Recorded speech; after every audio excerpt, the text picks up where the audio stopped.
슬기짱 쌤입니다. 오늘 오프닝 영상은 저희 반 친구가 만들어준 영상으로 제가 붙여봤는데요. 어떤가요? 엄청 귀엽죠? 예쁘게 봐주시면 감사하겠습니다. 드디어 임용시험 1차 시험이 끝이 났습니다. 와, 선생님들 정말 너무너무 수고 많으셨습니다. 저도 오늘 임용시험 감독을 다녀왔는데요. 그래서 진짜 너무 피곤한데 그럼에도 불구하고 제가 오늘 이렇게 영상을 찍는 이유는 1차까지는 책 보면서 열심히 암기하고 공부했는데 이렇게 1차가 끝난 지금은 도대체 뭘 해야 하지? 라고 생각하시는 선생님들이 계실 수도 있을 것 같아서 제가 조금이나마 도움을 드리기 위해서 이렇게 피곤한데도 열심히 영상을 찍고 있습니다. 물론 이번 시험이 첫 번째가 아닌 선생님들께서는 당연히 뭘 해야 할지 잘 아시고 하고 계시겠지만 아직 막막하고 어려워하시는 선생님들을 위해서 제가 1차 끝나고 꼭 했으면 좋겠는 것들에 대해서 말씀드리도록 할게요.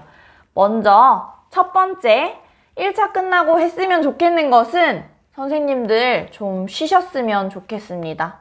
우리 1년 동안 진짜 힘들게 열심히 달려왔잖아요. 쉬지도 못하시고 정말 공부만 하시면서 힘든 시간들을 보내고 달려오셨을 텐데 이렇게 시험이 끝나면 좀 쉬면 좋은데 끝나자마자 바로 답 찾아보고 다른 사람은 복귀를 했나 안 했나 카페 들어가서 찾아보고 나는 망했다고 좌절하고 이러시는 선생님들이 진짜 많으세요. 근데 이게 정말 남들과 나를 비교하게 되고 또 나 자신을 너무 힘들게 하는 거잖아요. 그래서 저는 절대로 이렇게 하지 않으셨으면 좋겠거든요. 우리 진짜 너무 고생 많이 했고 수고 많이 했잖아요. 그러니까 적어도 주말 동안에는 답에 대해서, 문제에 대해서 절대 생각하지 마시고요. 드시고 싶은 거 마음껏 드시고 좀 부족한 잠도 실컷 주무시고요. 뭐 보고 싶었던 TV 프로그램이 있다거나 하면 그것도 그냥 보고 싶은 거 마음껏 보시면서 좀 쉬셨으면 좋겠습니다. 문제에 대한 생각이나 시험에 대한 생각은 당분간 하지 마시고 시험을 끝났다는 이 즐거움을 조금은 만끽하는 시간을 보내셨으면 좋겠어요. 그리고 두 번째는요, 첫 번째랑 좀 연결이 되는 건데 쉬시면서 절대로 남들이 하는 말에 귀 기울이지 않으셨으면 좋겠습니다. 꼭 시험이 끝나면 우리 유명한 임용 카페 있잖아요. 그리고 익명 카페 이런 거 있는데 거기 들어가서 사람들 하는 얘기 하루 종일 새로 고침하면서 보고 하시는 선생님들 진짜 많으세요. 저도 그 익명 카페를 많이 들어가곤 했었거든요. 근데 그게 결론적으로 별로 기분이 좋지 않아지는 결과를 낳을 때가 더 많아요. 사람이 진짜 이상한 게 내가 잘한 점보다는 못한 점만 자꾸 보게 되잖아요. 그러니까 남들이 하는 얘기를 보고 나 또 틀렸나 봐, 이것도 아닌가 봐 이런 생각만 자꾸 하게 되거든요.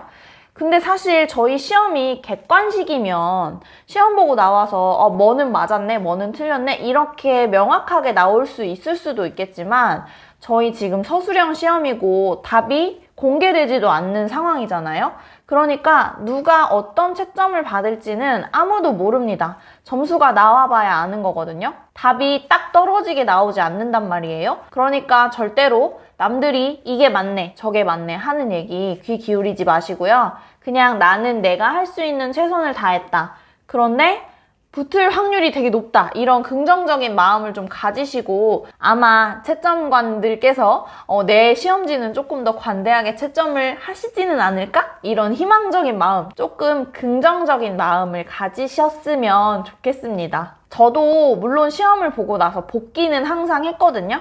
근데 이 복기라고 하는 게 제가 어떤 답을 썼는지 서술형으로 그냥 타이핑해서 정리만 했고요. 남들 답은 아예 안 봤어요. 왜냐면 그거 보면 자꾸 우울해지고 막 난 다 틀린 것 같고 이런 느낌이 들더라고요. 근데 복기는 왜 했냐면 두 가지 가능성이죠. 내가 만약에 떨어지면 내년에 나를 위해서 내년에 내가 작년에 시험을 어떻게 봤을까 이거를 반성하고 성찰하기 위해서 복기를 했고요. 두 번째로 만약에 합격한다. 그러면 합격자 수기 써야 되니까 합격 수기 쓸 때 선생님들이 복귀 자료 궁금해 하실 테니까 올려줘야지 하는 마음으로 답안만 정리해서 작성을 했고요. 그거를 남들의 답이랑 비교하는 작업은 절대로 하지 않았어요. 그래서 선생님들도 꼭 그러지 않으셨으면 좋겠는 당부의 말씀 드립니다. 그렇다면 세 번째, 가장 중요한 거예요. 선생님들이 시험이 끝나고 푹 쉬셨다. 남들 말도 이제 듣지 않았다. 그래서 나 붙을 거라는 희망을 가지고 있다. 라고 생각하시면 세 번째는 꼭 2차 준비 선생님들 하세요. 1차 보고 나서 정말 많은 선생님들이 나 잘 못 본 것 같아 라고 생각하기 때문에 내가 지금 2차 준비하는 게 의미가 있을까? 라는 의문을 가지는 선생님들이 되게 많으신데요. 그럼에도 불구하고 우리는 2차 준비를 해야 합니다. 만약에 선생님들이 이번에 본 시험을 정말 망했다는 게 너무나 확실하고 그리고 망했는데 다시는 이 시험을 볼 생각이 없으시다면 2차 준비 안 하셔도 되는데요. 망한 것 같기는 하지만 나는 교사가 하고 싶고 언젠가는 붙고 싶다라는 생각이 있으시면 망한 것 같아도 2차 준비를 해놓으세요. 사실 2차 준비를 할 만한 시기가 정말 지금밖에 없어요. 만약에 이번에 1차에서 떨어지면 내년까지는 또 2차 준비를 못 하잖아요. 그러면 뭔가 감을 잡아놓거나 틀을 만들어둘 기회가 아예 없어지거든요. 근데 한 번이라도 2차 준비를 해본 사람과 그렇지 않은 사람이 1차 합격하고 나서 2차 준비를 했을 때는 다져져 있는 자양분이 다르기 때문에 그 전에 2차 준비를 해보시지 않은 선생님들은 훨씬 어려워하실 수 있거든요. 그래서 꼭 조금이라도 2차 준비를 하시기를 강력하게 말씀드립니다. 근데 지금 2차 준비를 할 때는 무엇을 해야 하냐면요. 절대로 미친 듯이 하루 종일 수업 실현하고 면접하고 연습하고 이러라는 게 아니라요. 밑작업을 단단하게 해두시라는 이야기를 하고 싶거든요. 사실 1차에 합격하면요. 2차 준비를 정말 상상도 못하게 엉엉 울면서 하게 되어 있어요. 정말 안 하고 싶어도 많은 양의 수업 실현과 면접 준비를 하게 되거든요. 그런데 1차 합격했을 때 조금 덜 울기 위해서 우리는 이 시기를 잘 보내야 합니다. 그렇다면 지금 해야 하는 2차 준비 무엇을 하면 좋으신지 제가 4가지 말씀드릴게요. 첫 번째, 수업 실현과 관련해서요. 수업 실현은 나만의 시나리오를 이 시기에 만들어 두시기를 추천합니다. 여기서 나만의 수업 시나리오라는 건요. 어떤 단원이 실제 시험에서 나오더라도 적용할 수 있는 큰 틀을 만들어 두라는 이야기거든요. 그러니까 예를 들어서 내가 처음에 들어가서 첫 멘트는 무엇으로 할지, 개별 활동이면 개별 활동 안내는 어떻게 할지, 그리고 모듬 활동은 구체적으로 어떻게 모듬을 구성해서 어떤 식으로 시켜서 어떤 식으로 발표시킬지, 그리고 내가 발표를 시킬 때 호명을 어떤 식으로 할 것인지, 그리고 발표하는 친구들 이름도 미리 많이 생각해 두시고 정해 놓으시는 게 좋으십니다. 막상 수업 실현할 때 내가 나 누구 시키지? 라고 그 순간 고민하면 생각이 잘 안 나거든요. 그래서 대표적인 연예인 이름이라든가 국어과 선생님들께서는 시인 이름이라든가 이런 거 사용해도 되니까 학생들 이름도 미리미리 좀 생각을 해 두시고요. 그 다음에 구체적으로 순회 지도는 또 어떻게 할지 이런 거를 많이 생각을 해 두시면 좋습니다.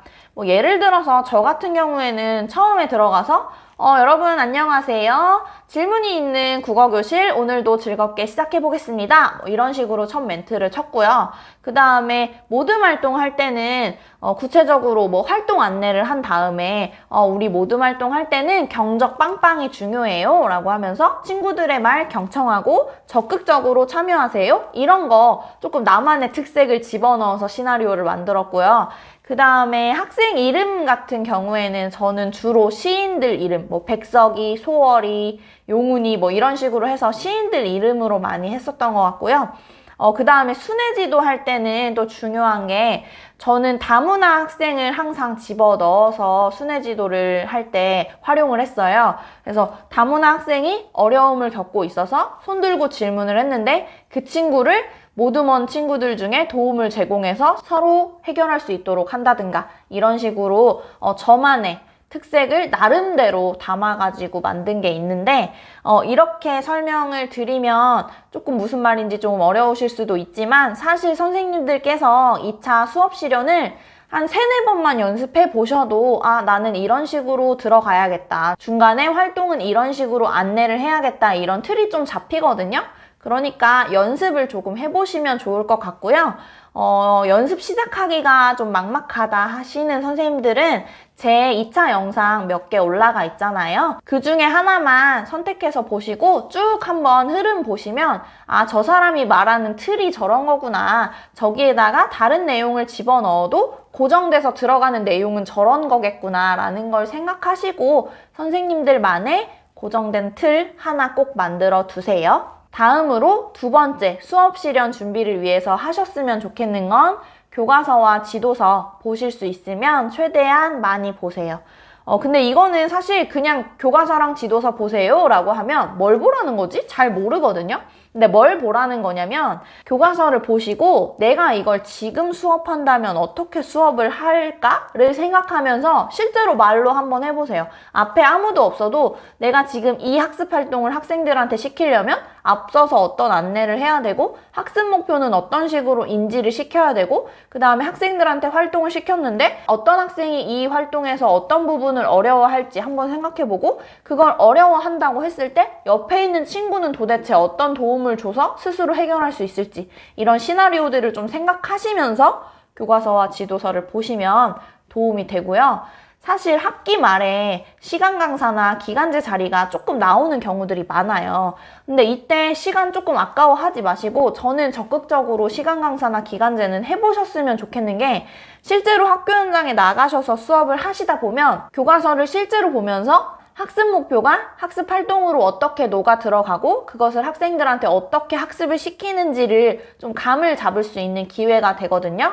그래서 실제로 수업을 해보시면 좋고 그게 어려우시면 허공에 대고라도 학생이 있다 치고 그 교과서와 지도서를 바탕으로 수업해보시는 연습하시는 것을 추천합니다. 다음으로 3번째는 이제 면접과 관련된 얘기인데요. 면접과 관련해서는 교육 시책 꼭 외워주세요. 선생님들 지금 응시한 지역에 지역 교육청에 들어가 보시면 2020년 서울시 교육청 교육시책이라든가 이런 식으로 해서 파일이 있을 거예요. 아니면은 임용 카페에 정리되어 있는 자료들도 있으니까 찾아보시면 쉽게 찾으실 수 있고 사실 홈페이지에서도 쉽게 찾으실 수는 있어요.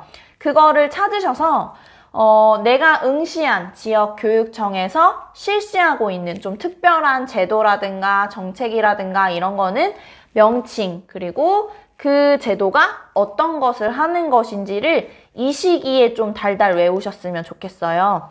사실 잘 안 외워지기는 하거든요. 다 그게 그거 같고 그렇기는 한데 이 시기에 외워두시면 1차 합격하고 나서 면접 연습하실 때 거의 나는 지금 서울시 교육청 교사야 이런 느낌으로 대답할 수 있게 되거든요. 근데 1차 합격하시고 나서 외우시려면 시간이 좀 모자라고 다른 것도 할 것도 너무 많고 이렇기 때문에 지금 좀 외워두시는 거를 추천합니다. 마지막으로 4번째 면접을 좀 잘 하시기 위해서는요, 교육 관련된 서적을 좀 읽으시기를 추천을 하는데요. 그렇게 책을 읽을 만한 시간도 지금이 가장 적절하다고 할 수가 있거든요. 저 같은 경우에 면접 피드백으로 정말 가장 많이 받았던 피드백이 선생님 답안이 너무 구체적이지가 않아요. 너무 뜬구름 잡는 얘기만 하고 계신 것 같아요. 이런 얘기를 진짜 많이 들었거든요. 근데 그럴 수밖에 없었던 이유는 저는 기간제 경험이 없기 때문에 학교 현장에서 실제로 어떤 식으로 문제 상황에 대처해야 할지를 잘 몰랐단 말이에요. 그래서 그런 걸 좀 보완할 수 있는 게 책 읽기라고 저는 생각을 하거든요. 제가 봤던 책은 어떤 것들이 있냐면 교실 속 갈등 상황, 백문백답, 학급 긍정 훈육법, 회복적 생활교육을 만나다, 배움의 공동체 이렇게 유명한 책들이 있어요. 이런 거 읽으시면 학교 현장에서 실제로 어떤 식으로 학급을 꾸려 나가는지를 조금 알 수가 있으니까 읽어보시기를 추천하고요. 대신 책 읽으실 때 그냥 이렇게 했다는 거구나 이렇게 보시지만 마시고 내가 만약에 지금 이 상황이라면 어떻게 했을까? 혹은 내가 앞으로 이런 학생을 만나거나 이런 상황을 만나면 어떻게 하면 좋을까? 자꾸 생각하시면서 책을 읽으시면요. 실제 면접에서 그런 걸 물어보거든요. 학교에서 이런 학생이 있어. 근데 너 어떡할래? 이런 식으로 물어본단 말이에요. 뭐 예를 들어 작년 문제 같은 경우도 뭐 학생이 이런 진로의 꿈을 가지고 있을 때 너는 구체적으로 어떻게 조언할 거야? 이런 게 문제였잖아요. 그래서 실제 학생이랑 내가 만났을 때 어떤 이야기를 해주면 좋을지 아니면 이런 상황에서 내가 어떻게 대처하면 좋을지를 자꾸 책을 보시면서 상상해 보시고 실제로 학생들한테 이야기해준다고 생각하시고 하시면 면접에 도움이 많이 될 거라고 생각합니다. 자, 여기까지가 제가 오늘 준비한 1차 끝나고는 도대체 무엇을 하면 좋을까에 대한 내용입니다. 선생님들 정말 1년 동안 너무너무 고생 많으셨고요. 오늘 시험 보시느라도 정말 너무 고생 많으셨기 때문에 제발 푹 쉬시고 그 다음에는 2차 준비 차분하게 하시면 좋겠습니다. 절대로 나 오늘 시험 망했다, 떨어질 것 같다 라고 생각하지 마시고요.